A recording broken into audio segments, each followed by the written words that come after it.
Hi guys, thank you for tuning in to tonight's video and thank you for doing your part in being responsible for your learning. Once again, you made a great choice. Feel free to grab a family member or friend and have them learn along with us. The more the merrier in the pursuit of making healthy choices and practicing healthful behaviors. So check out the scenario on the screen.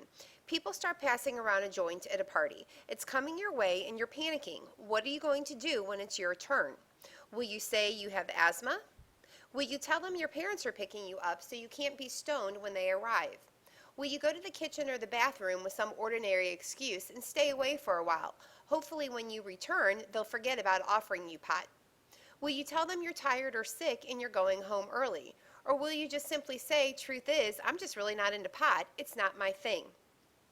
The choices you saw on the previous slide are some examples of refusal skills. Each have some pros and some cons. Tonight we're going to focus on refusal skills and ways to avoid drugs or other harmful behaviors. Please press pause now and set up your Cornell notes as shown on the screen. Refusal skills are effective strategies for saying no to harmful behaviors. For this unit in particular, we're going to talk about those harmful behaviors in terms of drugs. We've heard of Just Say No, and some of us went through the DARE program in elementary school. But as we get older and are exposed to more and more potentially harmful things, our refusal skills that once worked may not work so well anymore. Plus, the refusal skills that might work for your friend may not necessarily work for you. So the first refusal skill we're going to look at is called being direct. Simply, you just state how you feel and you keep it short and simple. So if someone says to you, hey, I just bought some pot, do you want to smoke some with me? Being direct would sound something like, no thanks, I'm not interested. Notice they said, no thanks, I'm not interested. It wasn't, well, I don't think so, or I'm really not sure. If they said something like that, then the other person thinks that they are on the fence and will try pushing them harder to the, hey, let's smoke some pot side of the fence.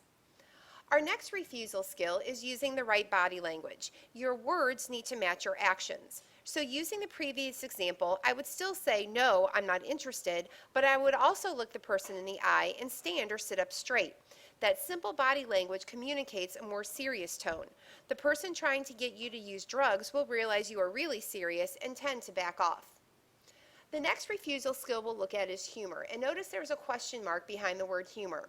Some people will say that using humor as a refusal skill flies in the face of being direct, but for some people it might work, especially if you have that jokester kind of personality. So take this example. Someone says, come on, it's really no big deal, nothing is going to happen, you won't get hurt, and there's no way you're going to get in trouble, no one will ever know. If you were using a jokester refusal skill, your reply might be like, now come on, why would I really want to ruin all this, as you kind of point to your face or your body. Or you might say, you know, I'm kind of crazy enough, I really don't need any help with that.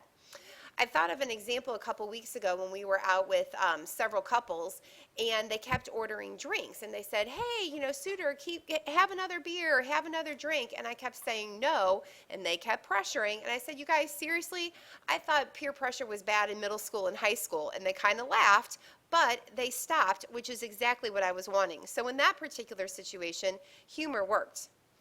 The next refusal skill that we're going to look at is leaving the scene. You need to be prepared to escape the scene if need be. So you might say something like, oh, I just saw somebody I know, I just saw Sam, let's go and say hi. Or I need to use the restroom and be back in a little bit. Or my parents just called and I need to get home, or they're picking me up soon.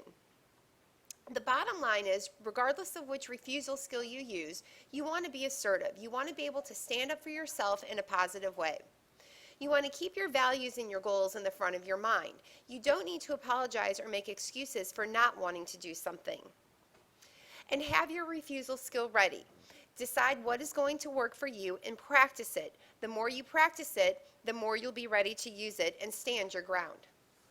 So now that you've had a chance to fill out your Cornell notes, please look back and see if anything is missing and fill in those parts.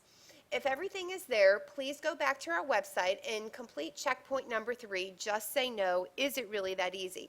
For this particular checkpoint, what you're going to be doing is taking a survey. It's a 1-question survey.